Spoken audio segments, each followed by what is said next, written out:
Okay, so basically every day somebody asks me, Matt, what do you eat for lunch? And so I'm gonna show you. Monday, Tuesday, and Thursday, this is what I eat for lunch. Try to keep it super simple because that's when I see patients all day long those days.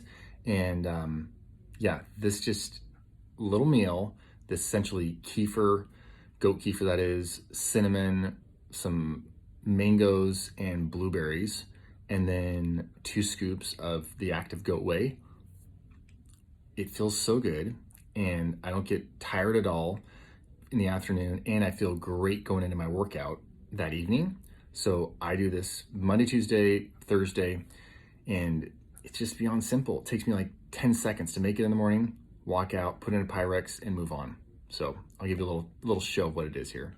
Goat kefir, high in prebiotics and probiotics. I love this Redwood Hill stuff. Shouldn't say love, but I like it because it is super creamy compared to a lot of the watery kefirs I've had, especially the goat ones. And there's no sugar added. And then, of course, the goat whey protein from Elite Fuel. It's as good as it gets, grass-fed, all that good stuff, and super light on my digestive system.